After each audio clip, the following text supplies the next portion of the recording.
Chapter 8. I don't sleep at all that night. I can't stop picturing Lilia, how incredible she is, how strong her magic is. I can't stop wondering what it will be like to train her each day, to watch her while Ari's gone, fly to the heights of the realm on her back. And I can't stop thinking about Ari and wondering if I can trust him. In the morning, Mama notices how tired I am right away. "What's wrong?" she asks instantly. "Are you ill?" "No, Mama." She looks skeptical. Papa smiles at me. "Too excited about training to sleep?" "Right," I say, latching onto the excuse. "I couldn't stop thinking about it." Mama's mouth twists into a frown. "You'll never make any progress at that training of yours if you're too tired to keep your eyes open." "I'm not that tired. I'm awake. Look." I stretch my eyes open wide. Eliza giggles, and I bat my eyes at her, making her laugh harder. Mama gives Papa an "I told you so" look. Papa shrugs at her and digs into his breakfast. "Well," Mama says finally, "I don't think that this training of yours and staying up all night is going to excuse you from your chores." "Of course not," I mutter. "You'd better get going if you don't want to be late." "Late? I don't remember needing to be anywhere." "The docks," Mama says. "Don't you always meet Runa there on trading day?" "Oh!" I completely forgot about training day. Trading day. Once a month, the ships from the mainland arrive at the docks. Our trading partners, the Armandi, the Lycans, and the Mijans, each send a ship packed with all the goods they've brought to trade. Runa and I love to go. Since we've never left the island, trading day is the only time we get to meet people from other lands and learn about their treasures. It's always fun, even if we can't afford to trade anything ourselves. I rush through the rest of my breakfast and hurry to the village square, where Runa is waiting for me beneath the tree. "What took you so long?" she says. "I have loads to tell you."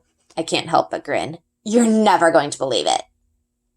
We walk together through the small alleyways of the village, skirting around rows of shops and houses and aiming for the docks. As we walk, I tell her everything. Ari appearing in my garden, the deal we made, the hidden dragon. I whisper as quietly as possible so we won't be overheard. But now seems to be a safe time to talk. Everyone has already gone down to the docks, and the streets are deserted. "I can't believe it," Runa says. "You met an actual dragon?" "I know!" "Do you think Ari's really going to help you train?" "I don't know whether to trust him or not," I admit. "But I don't have much choice."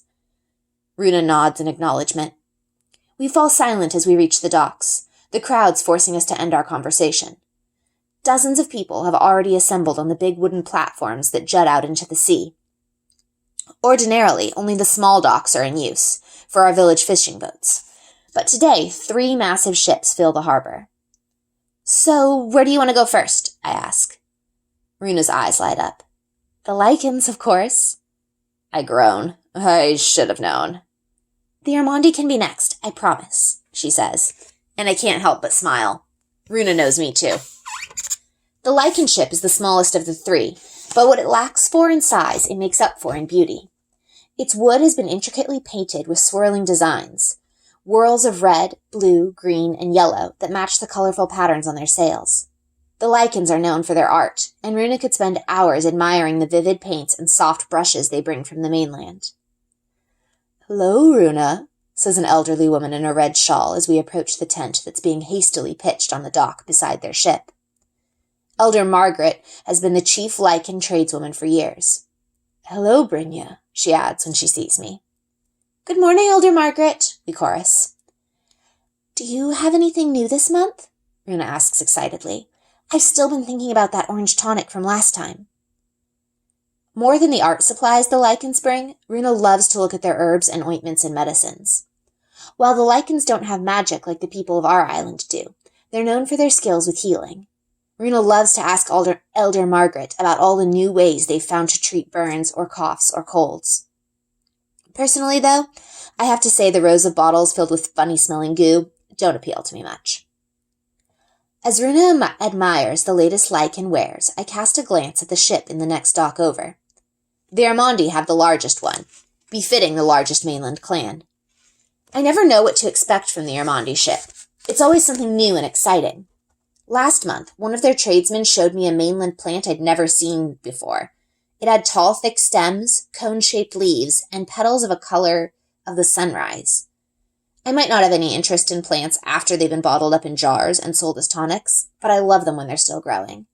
That plant had a magical energy I'd never felt before, somehow soft and bright at once. I take a step closer to the Armandi ship, but someone in the crowd jostles me, and I bump into a boy walking past. "Sorry," I say. The boy looks up and pauses. It's Tomas. After a moment of awkward silence, he says, "Brave of you." But he doesn't say it like it's a compliment. His mouth is twisted into a sneer. "What do you mean?" "Showing your face in public after Agnar kicked you out of training. I figured you'd be off crying somewhere." I'm so taken by surprise that I just stand there for a second, but I recover as best I can, drawing myself up to my full height. "Well, you figured wrong. I've been too busy training instead." Now he's the one who's surprised. "Training? For the competition?" He blinks. "You can't compete." "Of course I can. I was kicked out of training, not the competition." "But Seeker Agnar said—" "Seeker Agnar isn't the whole council. He isn't even the head of it. Unless all the Seekers pass a rule that says girls can't compete, there's no reason I can't." Tomas opens his mouth, but he seems to think better of whatever he was about to say and shakes his head. "Well, I hope you do show up. It will be hilarious watching you try to keep up with no training." "I'm pretty sure I'll be the one laughing," I say, "when I beat all of you." "Sure, if a dragon doesn't eat you first." "Bryn!" Runa calls, interrupting me. She appears at my elbow and her eyes are wide. Something's wrong. Something bigger than Tomas. "Bryn, we have to go," she says. "What? Why?" Runa hardly glances at Tomas. "It's the Vondr," she says. "One of their ships is coming here right now." "What?" Tomas laughs suddenly, causing both of us to look up at him. "You haven't heard?" he says. "The council has a big fight about it. The Vondr kept asking them if they could bring a ship. They claimed they just want to trade. Oscar was always one of the Seekers who was most opposed to letting the Vondr come back, but now that he's gone, Seeker Agnar and my father persuaded Loris that it was the right decision. Ludwig's still against it, but he was outnumbered." "Why would your father want that? Why would anyone want that?" Runa asks. Tomas shrugs. "It's been ages since the Vondr were last here. Maybe they've changed. And this could be a good economic opportunity for the island, trading with them." "Yeah, but letting their ships in our waters puts them really close to the dragons when they're hunting," I say. "The same dragons that the Vondr love to kill?" Tomas shrugged again. "According to my father, the new Vondr chief promises the council that they won't harm any magical creatures in close proximity to our island. I guess the council believes them." "Bryn," Runa says, tugging on my sleeve, "I really think we should go. If our parents find out we were here when the Vondr showed up, they're going to be really mad." "Assuming the Vondr don't get you first," Tomas says with a rude smirk. "Run along home, little girls." "You—" I start clenching my hand into a fist, but Runa grabs my arm and drags me away. "Save the fight for the competition," she says, towing me along. As we follow the path uphill back to the center of town, I turn and look beyond the docks out to sea. There on the horizon, I catch a glimpse of white sails crowned with bright red flags. The Vondr ships have arrived. I find Papa in the garden, where he's practicing magic with Eliza. She has the defender gift like Mama, rather than the nature gift, but Papa still likes helping nurture her magic. Even though she's only been developing her power for a few years, she's already strong. Some people have gifts that develop fast that way. "Papa," I say, "did you know about the Vondr?" Papa straightens up. "What do you mean?" "Their ships. They were coming to trading day. Runa and I left before they got there. Tomas, Seeker Freyr's son, says the council decided to let them come." Papa's expression is unreadable. "I didn't realize they'd be arriving so soon," he says. "But yes, I knew the council was discussing it. And with Oscar gone, it seemed only a matter of time. Some of the young Seekers have been very insistent on the issue lately. But why? Aren't the Vondra dangerous? Papa doesn't respond for a moment. Well, they're not known for being peaceful, but things can change. Do you think they've changed? He steps towards me, leaning heavily on his cane, and places one hand on my shoulder. It's not for you to worry about. But if I'm training to be a seeker, then I should worry about it, I insist. The Vondra kill magical creatures. You said so yourself. What if the realm isn't safe? When you become a seeker, you can discuss it with the others. For now, though, you should focus on your training. Isn't that where you're supposed to be right now? Oh, right. I forgot Papa doesn't know that I got kicked out. Right, I say. I was just heading that way.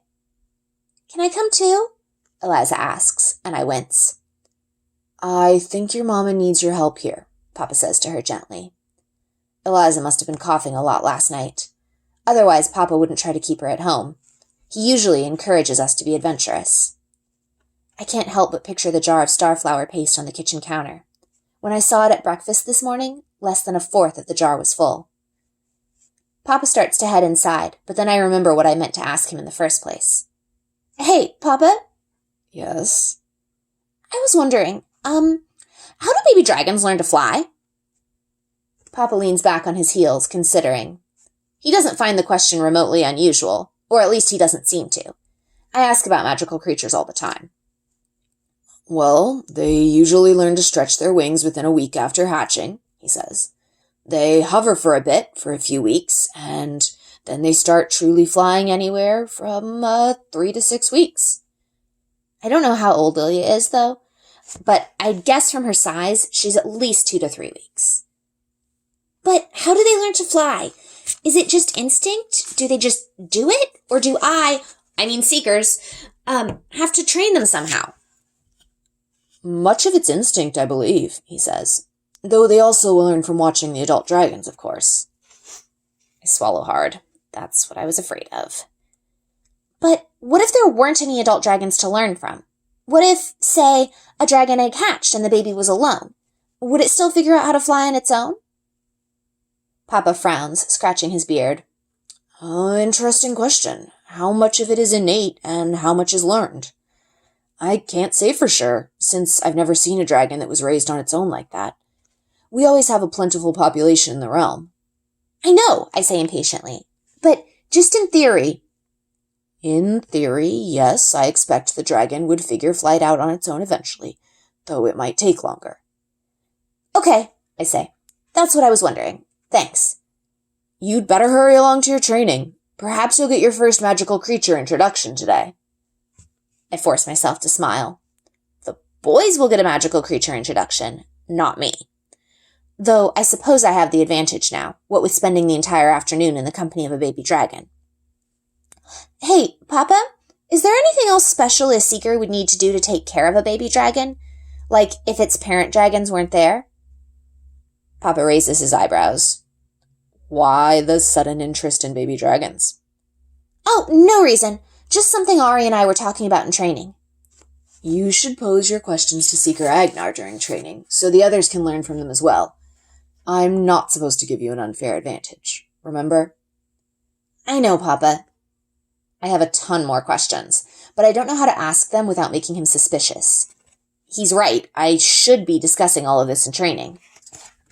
Guilt twists my stomach, but I ignore it.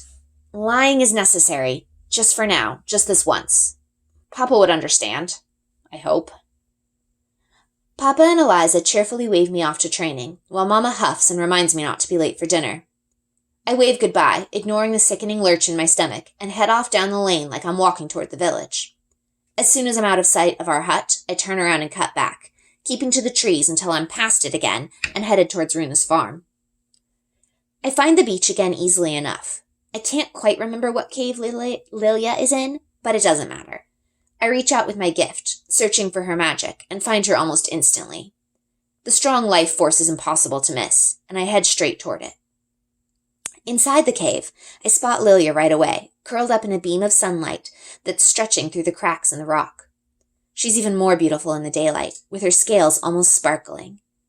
She senses my presence and leaps up, her massive clawed feet thudding into the stone.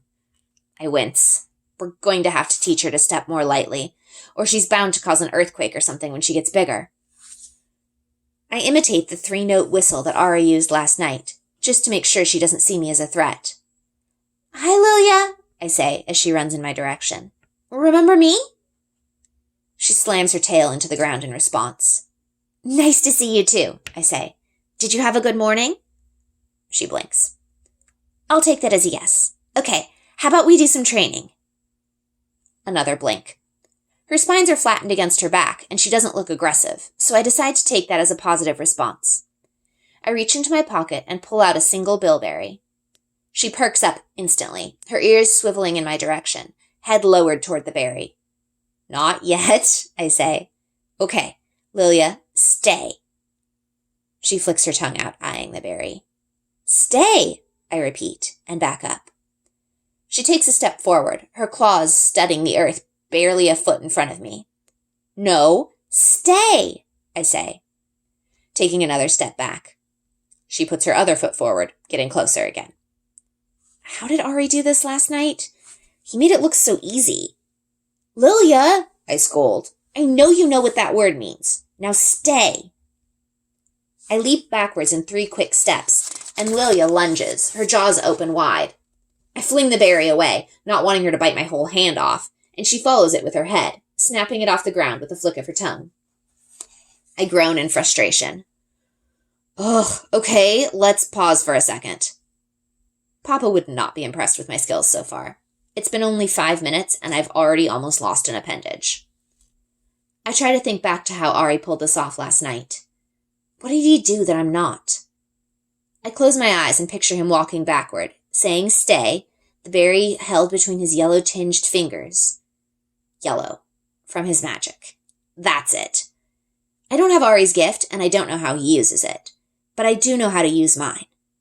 I've been letting it loose, allowing my gift to collide with Lilia's sparkling life force, but I haven't been doing anything with it. Time to change that. I release more of my gift, watching the green light of natural magic bloom around my fingertips, and reach toward Lilia. She starts as my magic touches her, diverting her attention from the berry for a split second. I let myself feel her energy, despite how overwhelming it is, trying to get a sense for how it flows. It's like a ball of silver flame, sparkling with life. I allow my gift to flow around the edges of hers like the smallest trickle of water. Gentle, coaxing, soft. Lilia's head tilts to the side, and she lowers her ears. As I continue smoothing my gift over the surface of her magic, her claws loosen their grip on the dirt. "There you go," I say softly. "You've calmed down a little now, haven't you? Okay, now we can focus." I raise the berry again, and her ears shoot right back up, excitement returning. So I wait for several heartbeats until she steadies again. "Lilia," I say, not loosening my magic's gentle grip on hers. "Stay." I back up a step. The dragon doesn't move. I take another step. Her ears shift forward and her eyes follow me carefully, but she's not overly excited this time. She's paying attention. I take another step, and another, and another. I'm halfway across the cave before she moves, sliding one foot slowly forward, testing me. "Stay," I repeat, and she stops. I don't want to test my luck, so I take only one more step backward. She doesn't move. "Okay," I say. "Good dragon. Now catch." I toss the berry in her direction, and Lilia lunges for it so fast her movement is a blur. I don't even see the moment when she catches the berry, but her neck moves as she swallows and turns back to me. A few sparks shoot off of her energy again as she gets excited for more treats. I repeat the trick, making sure she's calm first, then backing away a little more. I get almost as far as the end of the cave this time before she tries to move again. It's slow going, having to wait for her to calm down each time, but it works. Still, I don't want to push her too hard, so I only make her stay once more before tossing a few more berries and letting her catch them. She thuds her tail happily against the ground as she swipes them from the air. "Okay, Lilia, you're doing great," I say. "But we need to work on the whole flying thing now." She isn't really paying attention. Her eyes are on my coat pocket, the source of the delicious berries. I frown. I'm not sure how to encourage her to fly. It's not like I can demonstrate. But maybe I can give her a nudge with my magic somehow. It's been working so far. Besides, what kind of seeker am I if I can't handle teaching a baby dragon some tricks? Okay, Lil, we're gonna go really high for this next one. Are you ready? She lowers her head and scoots towards me as I produce another berry from my pocket. I step back and toss the berry into the air as high as I can. Lilia shoves against the ground and lurches into the air, flapping her wings. But she doesn't fly directly toward the berry. She hovers vertically and stretches her long neck out to grab it, then thuds back down to the ground. I sigh in defeat. Maybe training a dragon is going to be harder than I thought.